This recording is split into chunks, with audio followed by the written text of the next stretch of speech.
Hey,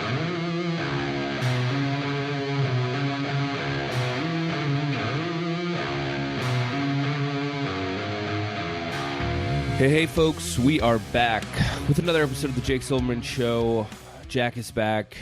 No COVID? Do you have COVID right now? You must not have COVID. Nope, You're done. all clean. How was it? How was it the second, or what is it, the third time around? Second. Wasn't nearly as bad as the first, but it was pretty bad for about a day. I was just like really confused and got the serious brain fog for about a day and a half or so, and then it just kind of went away. What do you mean you were confused? Like you didn't know what you didn't know who you were? I was like having trouble operating my computer, figuring out what went where, figuring out how to work a coffee machine, just like slow. Fuck. Yeah. Damn, you just. But then it went away. It went away quick. Now you're sharp as a fucking tack. Better than ever. Damn, yeah. You set up this Google Meet ASAP, dude. Thank you. God damn. Holy shit, dude. Yeah, everybody's getting it. Again, I know some comics who've gotten it again, friends who've gotten it again, so I think the Chinese are getting it for the first time. I don't know. My brother's got it right now, so Christmas is kind of and he's Chinese? Canceled. Or oh, yeah. No. Okay. He's just a guy. No, these are separate things. He's American. Thank God. Freedom-loving American got COVID, huh? Is he... Yeah. You're in Connecticut. Yeah, I'm at my mom's place. And is he there? He's there upstairs, though. Oh, fuck. Yeah. The disease is in the house? Yup. Jesus Christ. Does he live there? No, he's just back visiting, but a day after he got back, he got sick, too. I think it's just everywhere. I know. Fuck. I'm trying to fucking dodge this shit. I don't want this shit again. But, I mean... Are people wearing masks in the city again? Yeah. Yeah. They're wearing it on the subway and shit. But it's like you wear it on the subway and then you go into a fucking crowded bar and no one wears it. So I don't know. Yeah. What the fuck? So, you know. And, same as it ever was. Oh, yeah. And it's fucking Christmas time here in New York City, baby. Wow. Days are getting longer. We're on the other side of this shit. Incrementally, you guys are all getting minutes back of daylight. So you can waste those inside on a computer. Doesn't matter. Yeah. Days are getting longer. It's Christmas time in New York City. I had a friend visit for like a week, and then we did all the tourist shit, went around, to fucking Times Square, Manhattan. You just walk everywhere. Yeah. And, man, I didn't realize how fucking people are here for Christmas, bro. Oh, yeah. I never been here around the holidays. This shit is no gracias. Crazy, right? No gracias to the Feliz Navidad. Fuck that. It is too much. This is the first time I feel like I can use the word throngs of people accurately. I've never really known what a throng of people is. I don't know if it's bigger than a mass, if it's it's definitely bigger than a group, but a throng of people. They just come at you. Throngs of people are coming at you all the time. You can't escape them, especially in Manhattan, Times Square. It's just throngs. Throngs upon throngs. The Throng Song by Cisco. It's too many. It's too many. It's not comfortable. And they're all doing holiday shit. They're all fucking familyed out, cheered out. Hot chocolates everywhere. Yeah, it's too much. It's everywhere. So that was, don't visit. I feel like I guess people want to visit New York City for Christmas because it's like, oh my God, fucking magic in the air or whatever. But I'm on the inside now. I'm a fucking hard New York citizen. Stay out of my fucking town during Christmas. We don't need you. There's too many people as it is. We don't need you. You're adding to the throngs and there's too many. So get the fuck out. But they have reservations at Bubba Gump Shrimp Co. though. You can't just pass that up. You have to get a reservation. I don't know. Isn't that what those people do? Oh, Times Square, I thought you were like Red Lobster. Yeah. The table for four at Sbarro. Yeah, dude, it's crazy. It's fucking nuts. But I don't know if you've ever done this in New York City, any of you people listening. Have Have you been to Canal Street? I have, yes. You know what I'm talking about? Yeah. Oh, yeah, yeah. So I happened upon that. I've been to Canal Street years ago when I was a kid. But we were out walking around, and we just ended up there. Canal Street, for those not in the know, is a street right off Chinatown here in New York City, where for blocks upon blocks, people selling fake, bootleg bags, shoes, clothes, fucking watches, wallets. It's dope. It's just a bunch of people. It's just a fucking bunch of people selling fake shit on the sidewalk. Now, when I was 15, I came to New York City for the second time in my life with my family. It was the only time my family ever came to New York City during the summer. And, you know, this was before, this was like 2002, I guess, or something. I don't know. But, you know, shit was popping, okay? Canal Street. You go down to Canal Street, you can buy like fake Louis Vuitton, fake Gucci, all this shit. And we got my fake mom. IDs. You can buy a fake ID? I did, yeah, in high school. Oh, yeah. You. So what are they doing? They just have it? Like, you look through them and you're like, oh, I kind of look like this guy? No. Or do they actually do a picture, like they take your picture and make it? Yeah, there's a guy who someone knows a guy, and then there's like a head shop, and you go in the back, and you pay him, I think it was $40 for 2, and then he takes your photo, and you come back later that day, and he gives it to you. What the fuck? Really? Yeah, some place down there, yeah.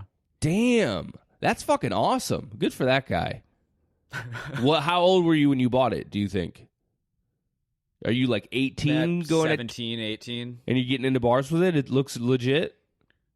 More like using at sketchy liquor stores, but then also bars in college, early college, yeah. Oh, yeah. Okay. Fuck, dude. Yeah, I wish I had done that just for the experience. Just to become another man for a little bit. Just step out of this life and become fucking Joe Blow from fucking Connecticut. But yeah, you go down there, they got all this shit. And then they got a bunch of they got the guys on the sidewalk who just have their shit, and then they have a bunch of like Asian ladies who have a menu, basically. And they're like, you know, they're trying to hawk your shit because I feel like it's more fun. I don't know if you obviously did this for the ID, but it's a little more fun when you're like, yeah, I want this bag, and they take you somewhere. Rather than just on the street. It's fun. You know, you go with like you go with an old Asian lady, and she's got like she's like, watch this person, you know. I'm not doing the accent. It would be funnier, but I don't want to be on tape with that thing. So she doesn't sound like watches, purses. You know what she sounds like. You're doing the accent in your head right now, but I'm not doing it for you, okay? Because I guess this is not that time anymore. We can't do that. But those ladies will take you back somewhere. But I didn't do that. I just was fucking on the street. So I just stumbled upon it. I kind of thought that they had shut that shit down, because also the fun part of Canal Street, not for the people making their livelihood out this, but for the tourists and just the passerby, it's kind of a fun experience, is that the cops have this weird relationship with those people where they know it exists. They know it exists, obviously. It's a crime. They're selling probably either stolen or obviously fake shit. So it's a crime what they're doing. But what are they going to do? Like fucking shut them? Like, you know, it's not that big of a deal. It's like hopping the turnstile in the subway. It's like so many people do it that they're kind of just like, well, fuck it. You know, what do we really? We're not going to spend all the resources to get $2.75 from all these people. So fuck it. So the cops just kind of come around once in a while, right? And they basically just kind of like make their presence known. But then everybody fucking closes up shop instantly. They all fucking shutter their things. They grab their... It's like the fucking market in Aladdin. They just have all their shit on a fucking tarp or a blanket, and then they just scoop it up, throw it over their shoulder, and like hit the street. So it's a fun thing because I don't know if the cops half the time are even there, but people think the cops are coming. So they're like, cops, cops, cops. And then they go, whoosh, and they all scatter for like 5 minutes. And then they're back 5 minutes later. They're just hanging. When I was there, when I was 15, the cop just walks down the street. This is when we were there. The cop just walked down the street, this lady cop, and just out of the side of her mouth goes, shut it down, shut it down, shut it down.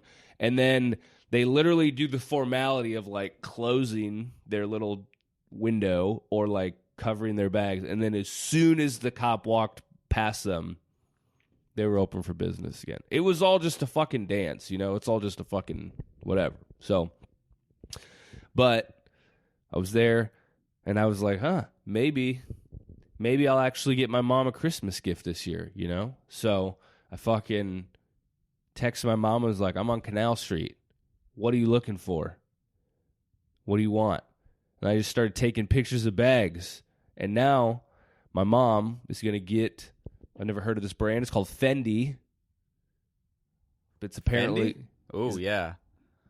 Fendi. You never heard Fendi? No. Do I look like I know a single thing about this shit? I know. Yeah, it's like, you know, rappers like Gucci, Fendi, LV, all that shit. I know Gucci French and I know Italian shit. Yeah, I know Gucci and I knew Louis Vuitton. Those are the two that I know because you can't really escape those. But anything off the fucking those two, I don't know. So I didn't know what Fendi was, but I got her a fucking Fendi bag. $40. 40 fucking bucks. Tried to haggle. You got to haggle.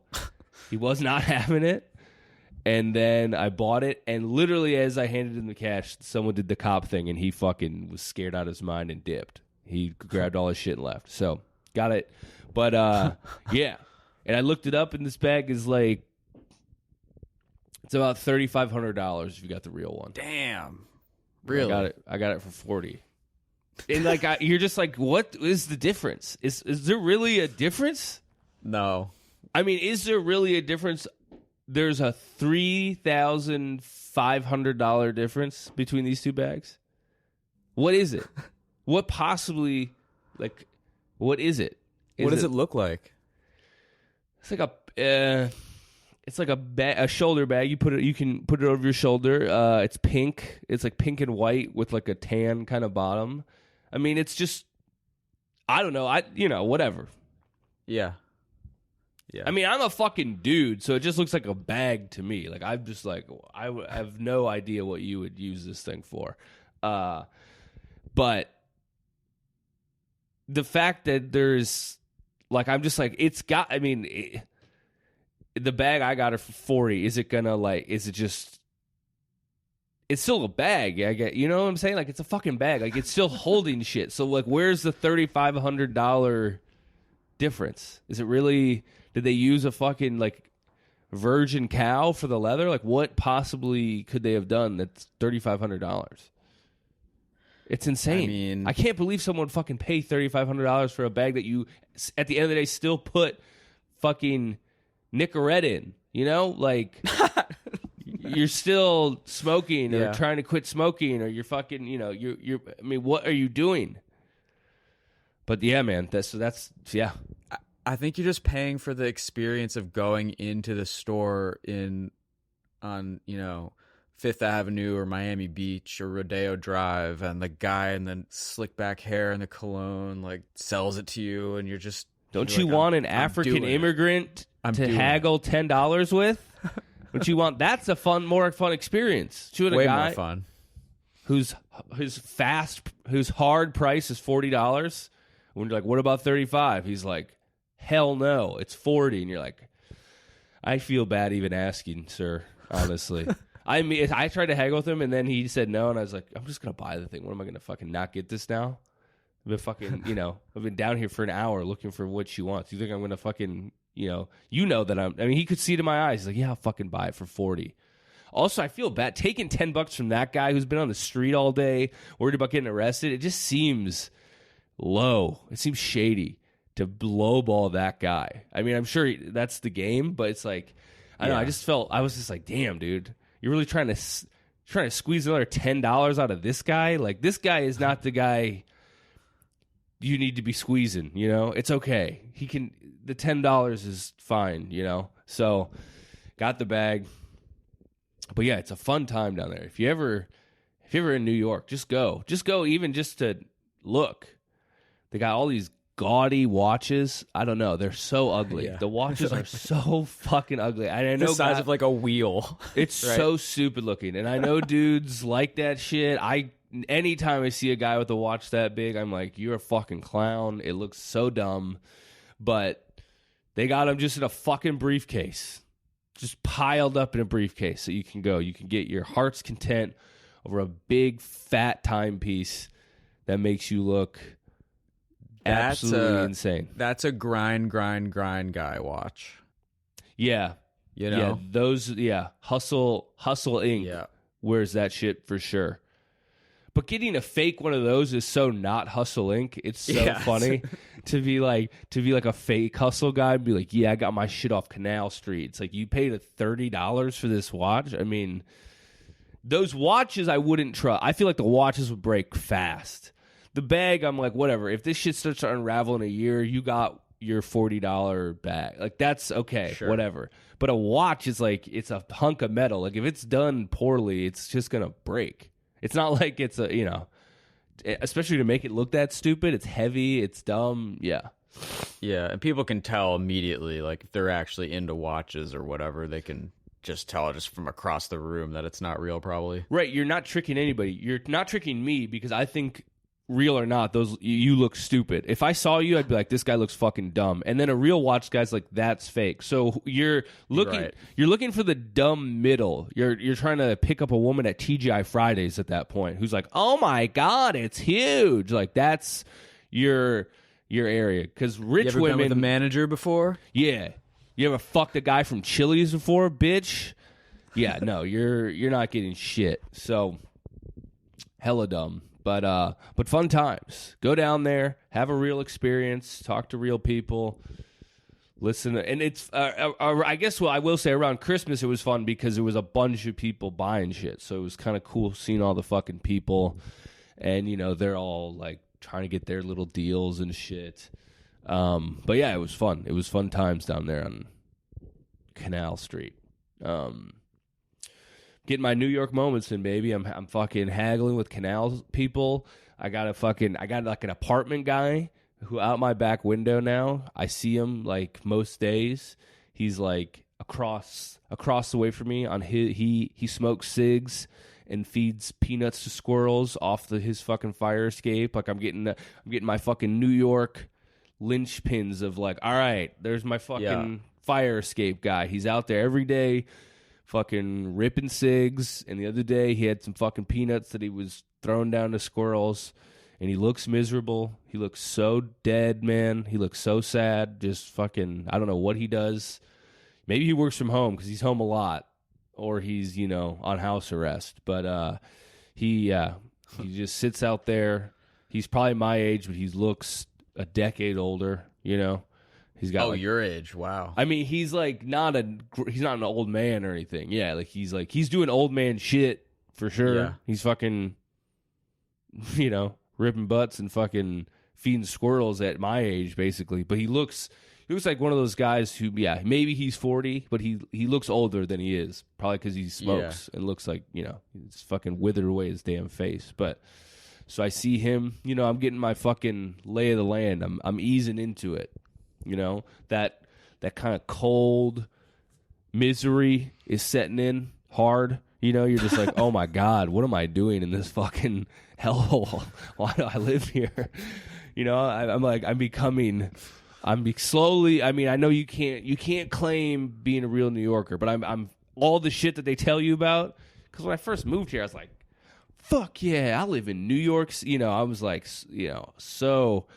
It's life is great, and then 6 weeks in, you're like, fuck, dude, this is gonna be hard. This is that fucking small town kid in a big city shine is slowly being waxed away. It's being steel wooled away, and you're just like, shit. You gotta it. When I first moved here, it was all highs. It was like, I'm out every night.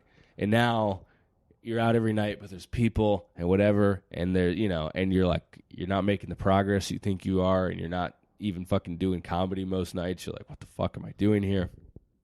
So, it's good to see other miserable people across the way. I like, that guy's like my little totem, in like Inception, where you're like, all right, it's real.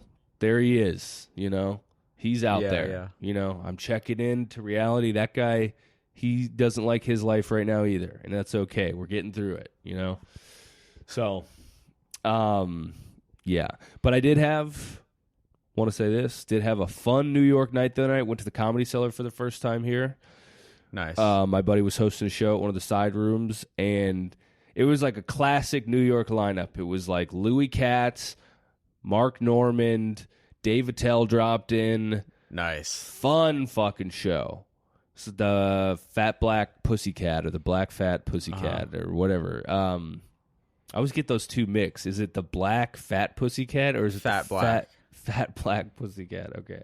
It'd be weird if they gave the cat's race right away. They were like, it's the Black Fat Pussycat. But anyways, so it was there. Yeah. Just like a fun, like, New York comedy show. Fun. Everybody was killer. Dave dropped in. Mark closed it out. I was upstairs watching, hung out with the comics afterwards, did the... Nice. Like, I kind of know Mark a little bit. I've opened for him a few times, and my buddy was hosting, and he was there. So, hung out. And I know Louis, I guess. I've opened for Louis Katz a few times. So, just hanging out till fucking, 1, 2 in the morning, empty subway. Those nights are fun. You're just like, this is cool. But then, you're also like, damn it, I'm not up there. I'm just some fucking guy still. So that gets you. But got to keep working, yada, yada, yada. But it was fun. It was fun to be like, all right, this is why you're here. You're watching this. This is fucking cool. You're a literal nobody, but you're here. You're in the game. You're in the mix, all right? You're in the fucking mix right now. Totally, yeah. So that was fun. That was very fun. How was Dave? Great. Working it out. Yeah. He's got a fucking wheeze on that guy is crazy. Because he still smokes cigs. Yeah. And you're like, is that cancer right now, dude? Like, it's just like, like, it's crazy. It is like, I can't even mock it. It's so much deeper and, like, chestier than that, like, than my little attempt. Like, it's, because I don't smoke. Like, you have to actually have smoker's lungs to wheeze as heavy as he does. But it's just all part of that dude's fucking, he just walks in, hood up, hat on. Like, like there's just no, he just does his killer bits, walks off stage, just, sipping a fucking soda water. It's just the best. It's the best, dude. He's the best. He's the best. Yeah. If you guys don't fuck with Dave Attell, listen to Skanks for the Memories. It's not a special. You'll just have to sit there and listen to an album. I know it's impossible not to do anything anymore without fucking video attached to it. No bomber jacket, unfortunately. Yeah, no fucking cool opinions on whatever the issues of the day are. Just killer jokes. An album that still stands the test of time. I listened to it probably 3 or 4 times this summer when I was on the road. I would just turn it, I would just be like, all right, like I'll listen to, because you're like, I could listen to a new comedy album, but this is funny. Still, yeah. When I listen to it, I know the jokes now. I pretty much know the album by heart, and I'm just like, I still know I still am like, want to hear the jokes. The college brochure joke, the globe joke, the globe joke, mustache wax. I mean. The globe joke is so funny. Anyways, go listen. Skanks for the Memories. Prime Dave Attell. And he's a fucking killer, dude. He's just a fucking killer. So, and Louis Katz is like his main road opener.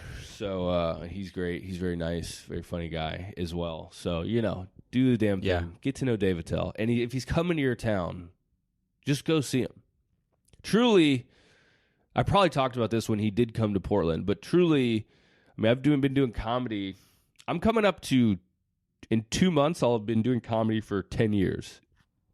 Wow. Including the pandemic year. I'm including it all. From the first time I did an open mic, I started February 11th. My first open mic was at Acme Comedy Club in Minneapolis, February 11th, 2013. So this February will be 10 years. And after a while, you see and do so much comedy, the magic of comedy starts to fade. As in, when you see live comedy as an audience member, it does feel like magic. I remember the early days of going to shows, even when I was like a year or two in, it was still like, that's so funny. I can't believe they're doing that. But you hit a decade in, you not like you can do all the tricks, but you start to see most of the tricks. It's like a magician. You just know, like, you know what's going on.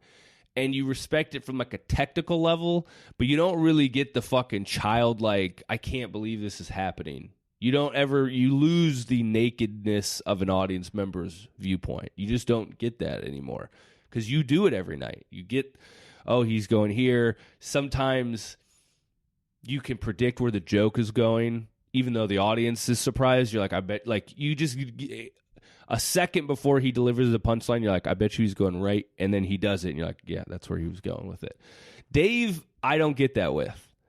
Dave Attell, I watched Dave Attell, and I truly laughed like an audience member. I was crying. When he was at Helium, dude, I was almost in tears. I was doing I was doubled over. I was pounding the table. I'm doing all, like, that's how good this guy is that he makes comics laugh. Truly laugh. Not agree laugh. Not the, oh, that was a good joke laugh, and I am like, it's a true gut punch, surprise, didn't know where he was going. Those are the laughs you are searching for. And Dave Attell is pretty much, I feel like, one of the few guys who can do that to me as a comic of 10 years now, where I'm like, holy fuck, this guy is on a level that I'm not even seeing the moves, really. It's so good. Yeah. And he is comedy personified. Like, what I like about, no bullshit, no I'm a hot guy, no I'm a hot girl, no I'm like, no, just fucking nothing. Just go. It's like, as soon as he steps on the stage, like, this is what a comedian looks like to me. It's just a small old Jewish man with a smoker's cough, just could give a fuck, throwing out killer jokes, just like it's nothing. Just it's one nothing after another. I had hummus the other day, and as the president calls it, terrorist peanut butter. Anyway, so like, no, which is a big thing in comedy. No hot takes, really. No, like, if he says something about what's going on in the world, it's for the joke. It's not, oh, here's an aside of what Dave Attell's opinion is. It is truly pure jokes. It's purely for the jokes. It's not, all right, we get 30 minutes of Dave's funny jokes and then, like, a little bit of, like, I think it's bad that they banned abortion, and then, like, no joke, and then, you know, back to, like, it's just, if he's going to do a joke about abortion, it's a fucking killer abortion joke. It's not, what do you guys think about Black Lives Matter? It's just, here's the fucking joke. And it's so good. It's so, like, what I want out of comedy. And, you know, every comic now has takes. So many takes or opinions. And, you know, it works for some guys, but it's just nice to see the pure condensed shit. That's 100% cocaine. You know, that's the fucking real shit. So good. So, and it's kind of maybe why he doesn't do that many podcasts, because it's all about, like, he's not. I listened to his Rogan episode because, you know, and it's okay. There's some funny moments, but that's not his wheelhouse. Like, if he's just got to be, like, long form interviewed, it's not where he's at. He's like, if you want to listen to Dave, you know, he's probably did Opie and Anthony a lot. You could probably hear, you know, highlights. And sometimes you'll get little, like, he'll be on like Jim and Sam or Sirius XM, and you get little quips. But the place you want him is fucking on stage killing. You gotta go. You gotta go see him. So if he's in your town, I know he's coming back to Portland in like March. I looked on the calendar. He's gonna be there in March. So go fucking do yourself a favor. If you need to just get out of a slump in your life, laughter, best medicine, and he's giving it to you in a fucking straight drip IV, bro. It's not a pill you gotta swallow. It's just hook yourself up, and it's right into the fucking vein, dude. So good. So that's me blowing Dave Attell for 5 minutes. And I got to see him in New York in the cellar, which is great, Yeah. Are you a goal guy? Are you a New Year's resolution guy, Jack? No. Does anybody do that anymore? Like, I feel like that once you hit a certain level of adulthood, it's like that you're not going to do these. Like, I don't know. I think people still do it.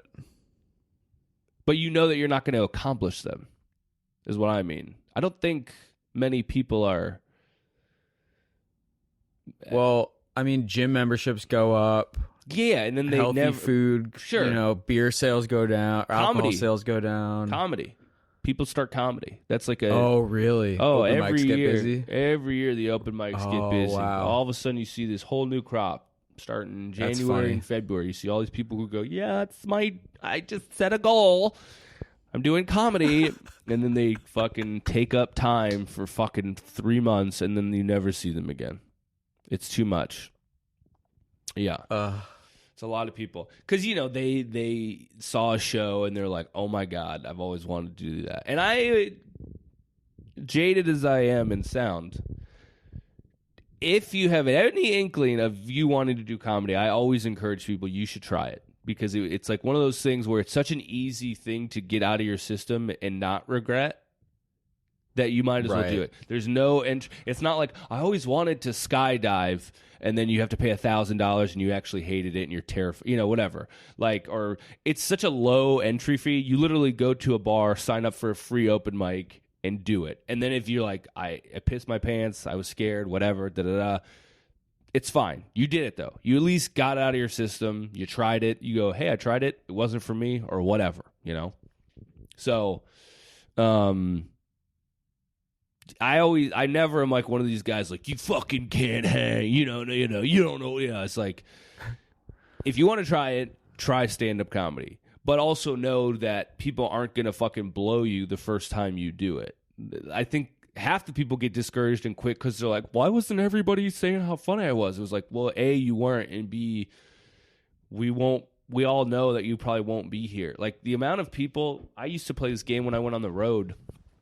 If I went on a road with like a guy I started with, like Max or like Dylan, guy I've been doing comedy with for years, a way you pass time sometimes is you just count all the people who have done comedy in your time and quit.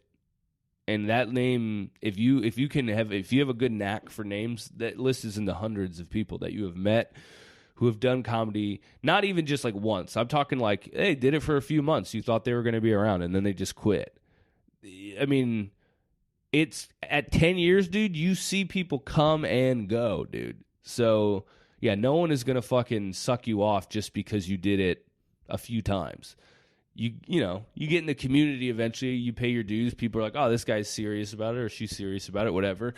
And that's fine. But eventually people are like, hey, you're part of this thing. Hey, welcome.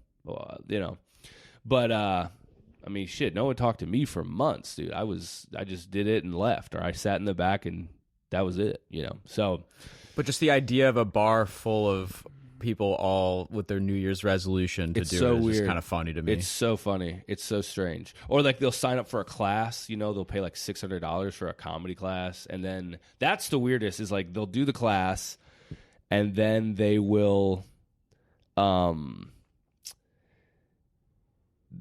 the end of these comedy classes, they get like a big show and it's like sold out at a comedy club because like they invite all of their coworkers and family and friends, and like some of them do pretty well. And then the heartbreaking thing is, so they have a lot of these classes kind of encourage them like, don't really go to open mics right away. Let's just work on your shit here, which I always thought was weird, but they kind of like, just do your comedy in each week in the class and we'll shape your 5 minutes that you're going to do. And then You do the open mic scene. So a lot of them do that. They do a killer show. I mean, a show that like it's actually good. I don't know if they are good, but I'm saying like imagine your first time actually on a stage. There's 300 people in the audience, and you kind of know what you're doing at least. Like you've practiced, you've had you're in it's a supportive environment because you're like doing it with classmates. So you're all doing your little 5 minutes, and they're like, "Hey, you did great." The teacher's encouraging everybody.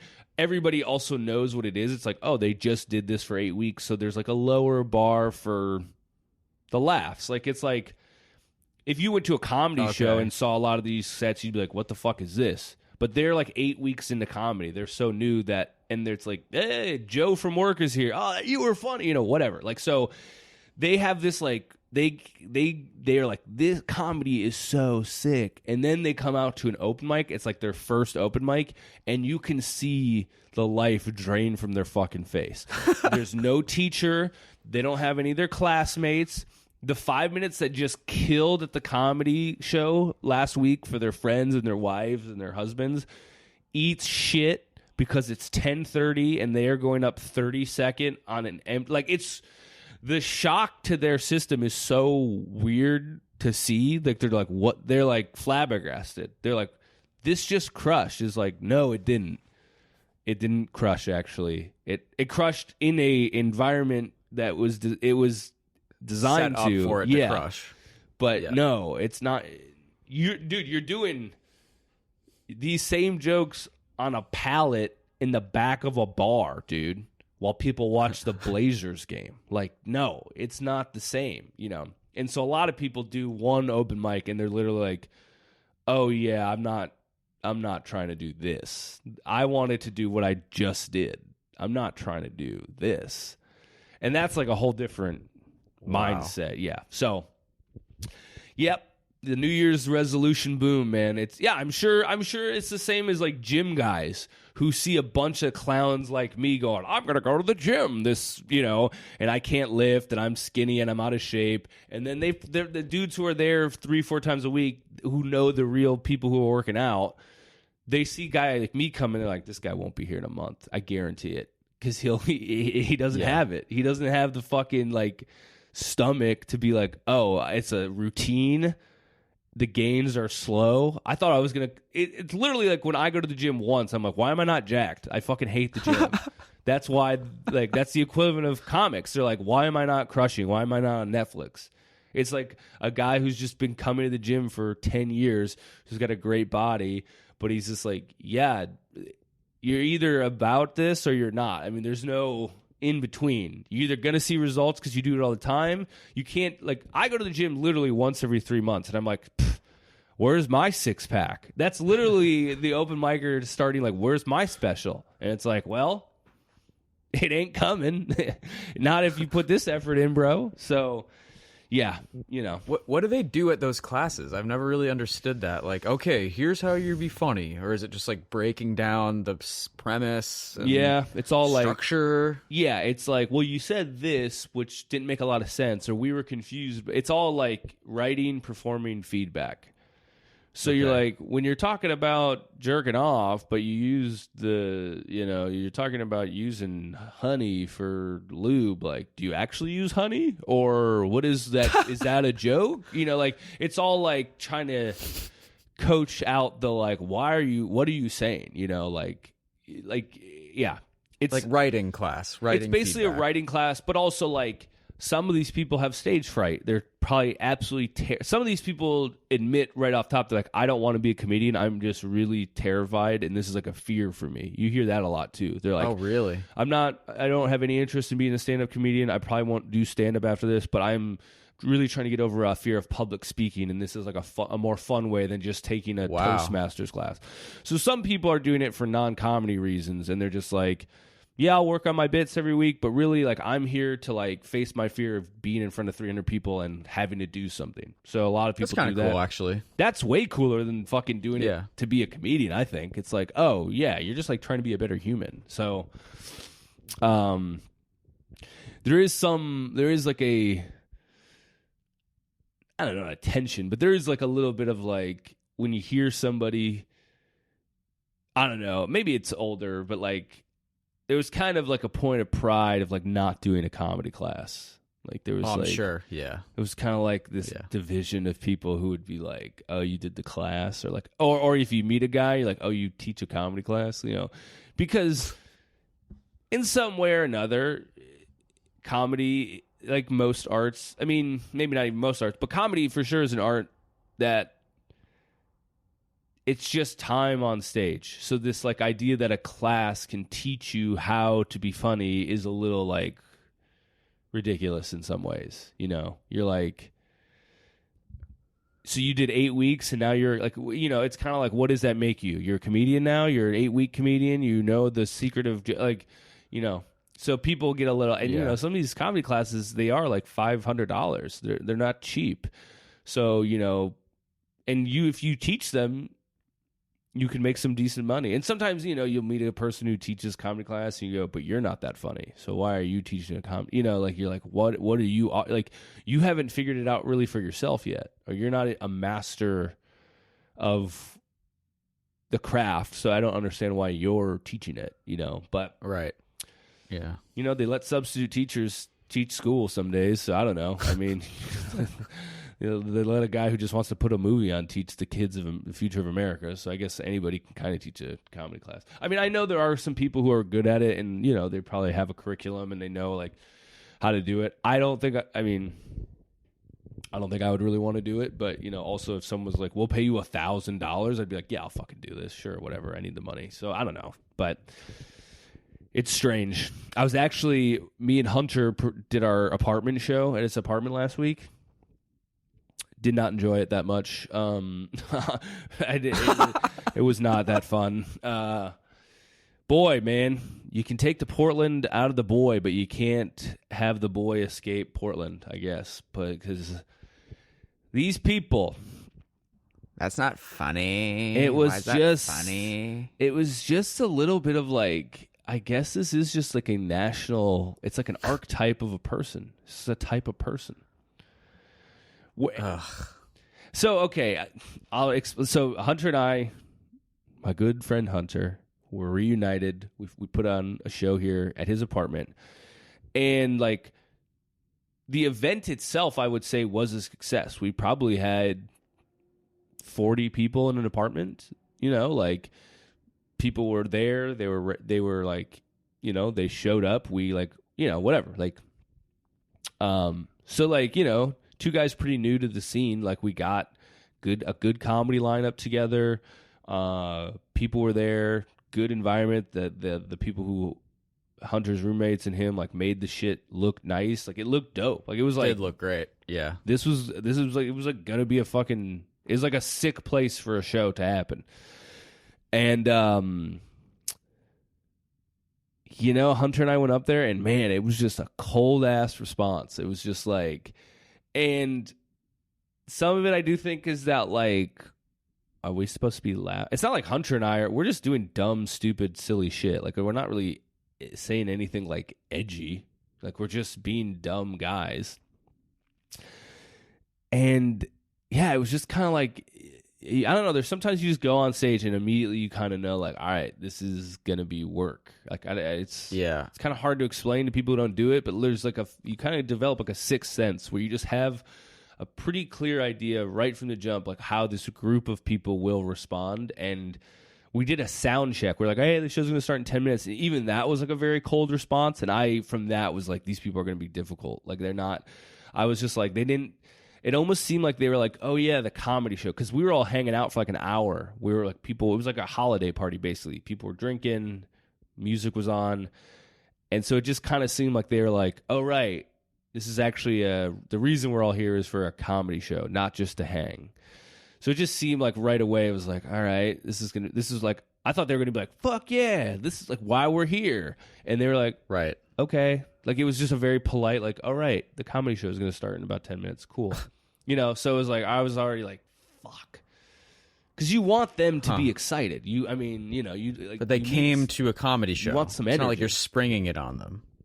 Yeah, you want some fucking energy from them. So, you know, we're doing the show, and we get up, do the show, We start the show, and it's just kind of, cold, tepid response. And you're just like, all right, dude, we put in all this work to get the show. We're like, we made this happen, and just not a lot, just not getting a lot. And some of it seems like it is just like, are you just like, sometimes I do think people, some of it is I think people have never really been to a comedy show, and I guess I still assume, I think that's like a point of, like, I need to educate myself almost that I live in this world where I'm just around comedy every day. So I think I start to assume that a lot of people have seen comedy, live comedy. And I actually think that a lot of people haven't. So I think some of it is truly just them being like, we don't really understand how to react to what is happening. We have never been in this environment. And you think it's like natural. You think it's like, well, you just laugh at the funny parts. Right. But there actually is like, I don't know, like, like you ever been to a fucking like huge concert? There is like a group vibe. Like you start to, you actually like, there's like a group brain. You start to connect with like the masses. You like feel it. Definitely. I mean, that's why you go to that's why people go to church. That's why people go to shows. That's why people go to sporting events.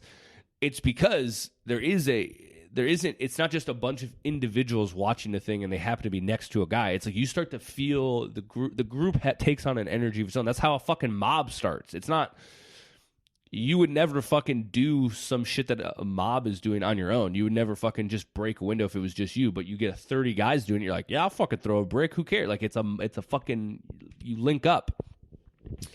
So I forget that sometimes, which is like, I need to remember this, but some of these people truly are like, they're like uncomfortable laughing, I think. Yeah, because also like in every other situation, there's no really other situation where somebody's talking, somebody has the floor, right, and they're talking, and it's appropriate to just burst out laughing. Yeah. Like that's very rude in every other scenario in life. Right, and it's weird.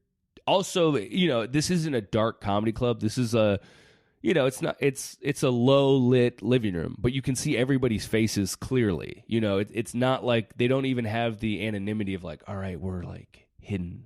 I can laugh at that. It's like they kind of feel a little bit exposed. That's why comedy clubs are dark. I mean, there's a reason why comedy clubs are blackout lighting, because it's like whatever it is in our brains, it's like a physiological response. We're like, all right, we feel more comfortable laughing because we're in the dark. And when you have a living room, it's a much more informal. It's not a comedy club. It's not dark. You could just tell, like, and afterwards, one of the guys was like, oh, that was such a great show. I was like, really? I fucking hated it. He was like, no, it was good.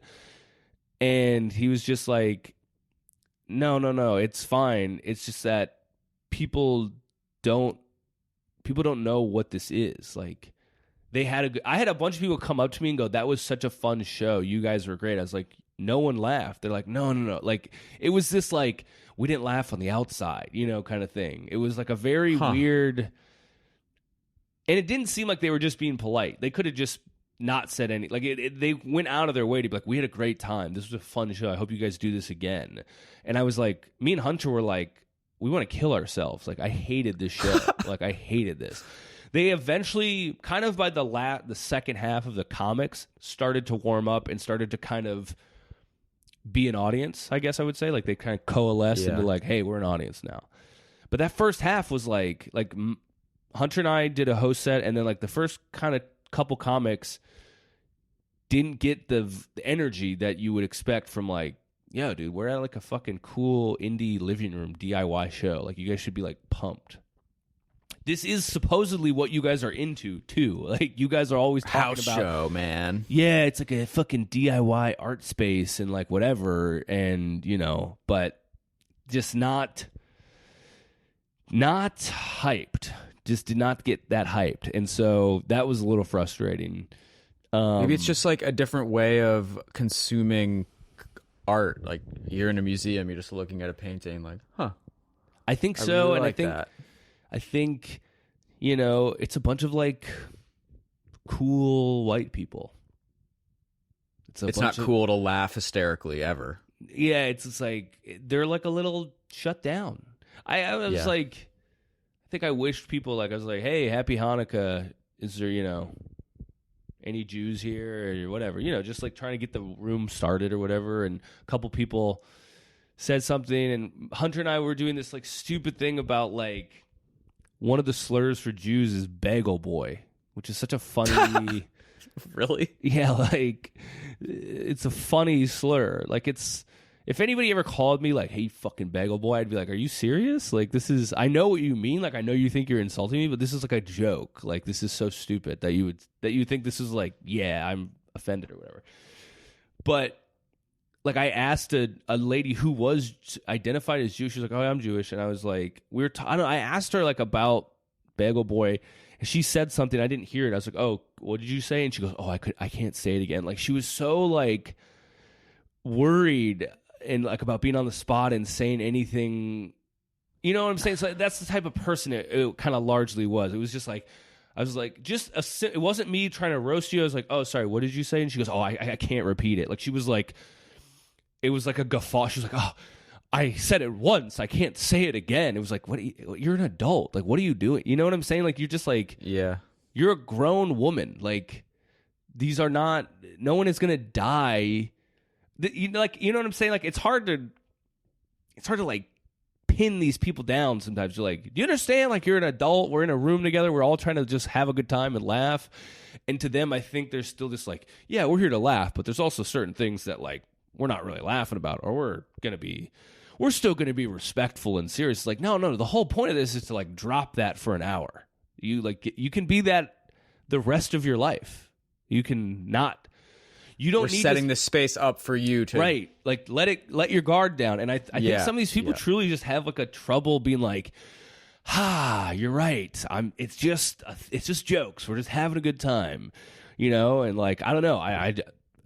That's just like that's like a person that you will encounter as a comedian, and like you have to just like learn how. Like I'm not even putting all the blame on them. Hunter and I need to learn these people better. Almost like you need to learn how to perform for these people.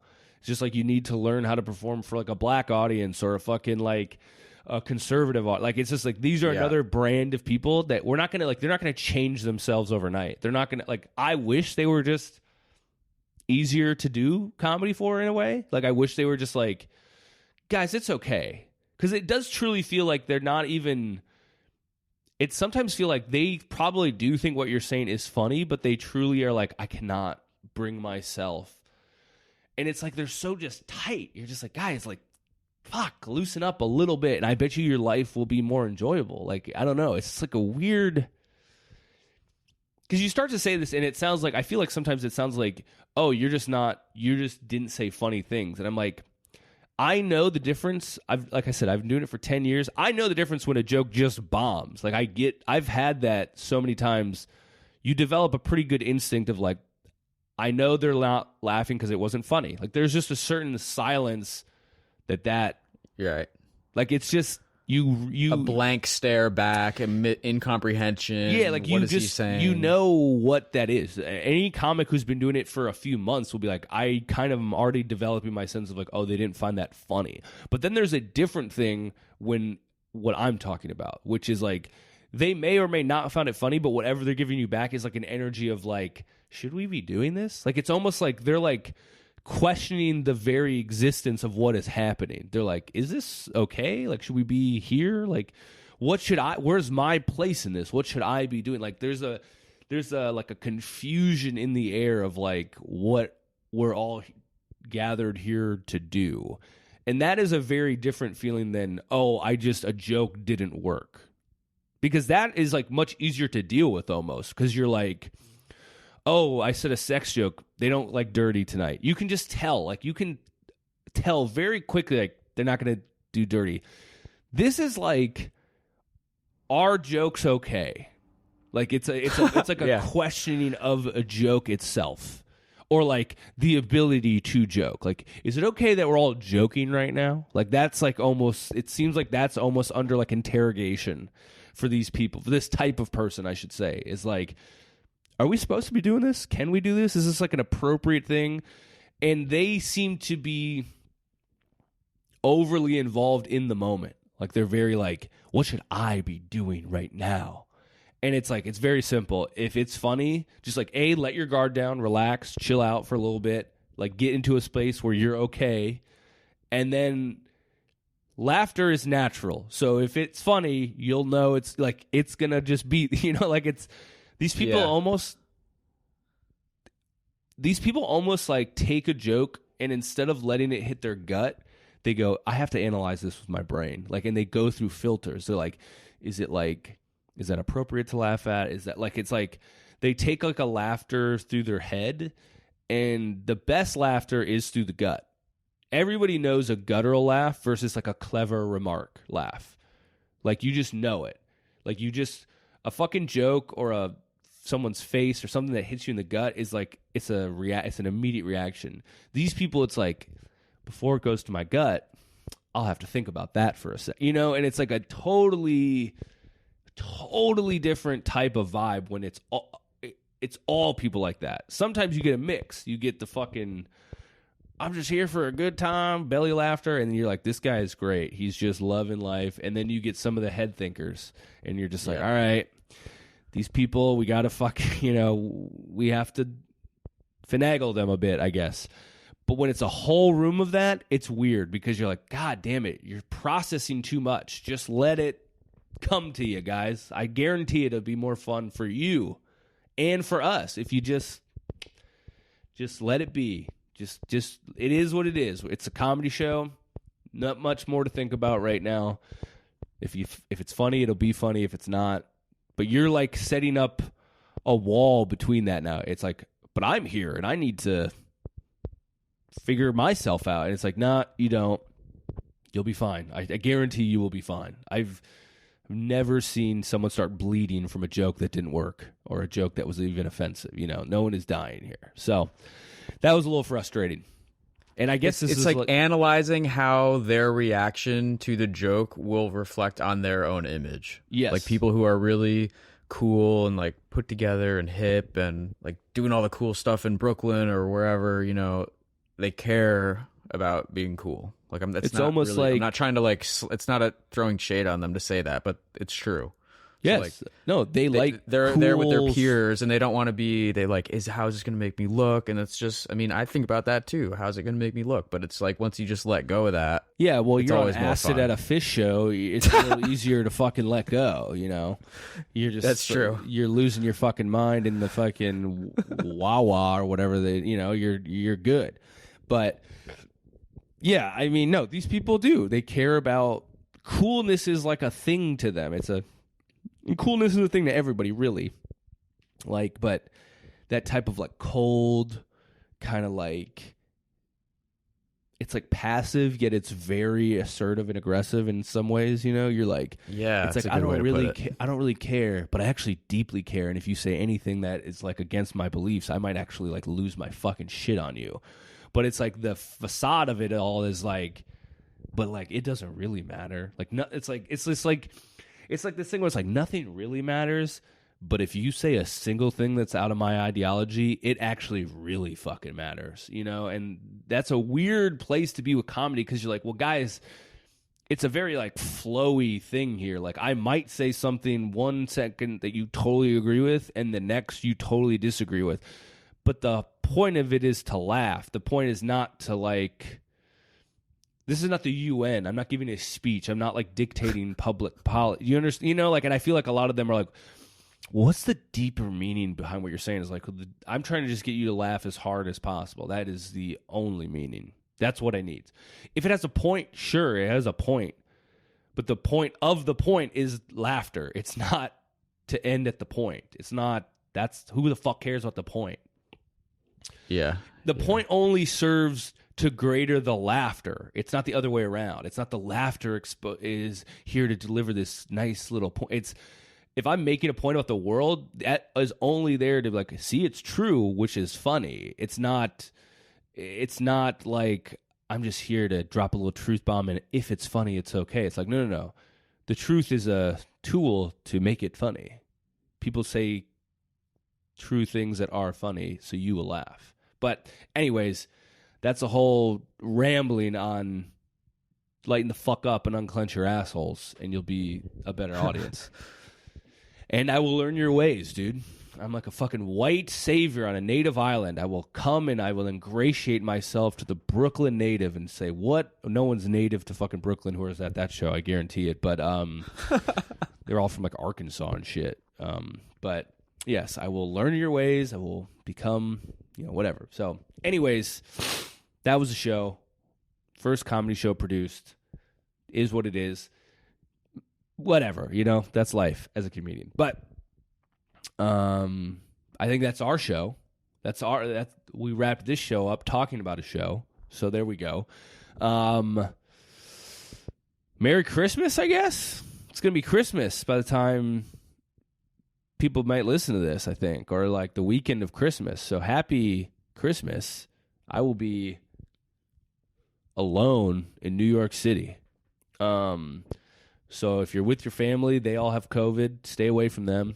I hope Santa brought you a real Fendi, if that's what you asked for. My mom is not getting that. But, yeah, happy Christmas. Make your New Year's resolutions. Do whatever you fucking need to do to get through the winter holiday. And I will say that when this episode comes out tomorrow, there are a handful of people listening who have been listening to this podcast for 1 year. Really? So thank you to everybody. Yes, this episode is the 1 year anniversary of the Jake Silverman Show. Holy shit! I didn't realize. I guess we started right around Christmas. Huh? Crazy. Yep. Man, what a year it has been. I had no idea. And now we're on the cover of Time magazine. This podcast just got so big. It was, it was such a fast rising success. It was crazy how successful this podcast has been in its first year. Man, meteoric. Wow, it's just uncontrollable. The amount of ad revenue we're getting, the amount of Patreon money that we have. It's just crazy, folks.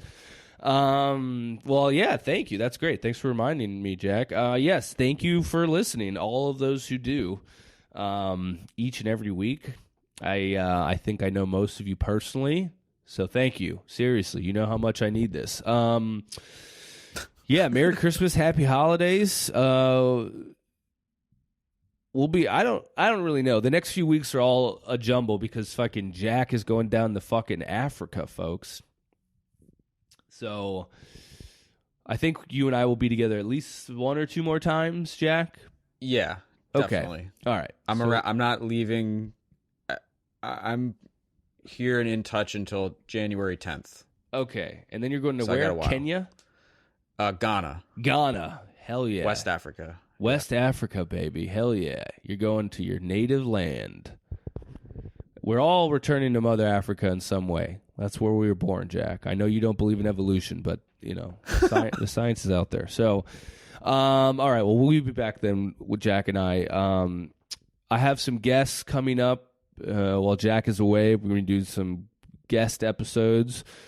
Got a couple comedians, potentially a musician who's on the rise, and then maybe a guy who's going to explain some of this AI stuff, but he has ghosted me, so maybe he won't. I don't know. Maybe he was just an AI bot posing as a writer. I don't know, but we will see. So we got some fun guests while Jack is away. As always, please give us a 5-star review rating and type in a review on Apple or Spotify or wherever you can do it. I think I might have a few shows coming up. If you're in the New York area, hit me up, send me a DM, and we will talk to you guys next week. Enjoy your holidays. Bye-bye.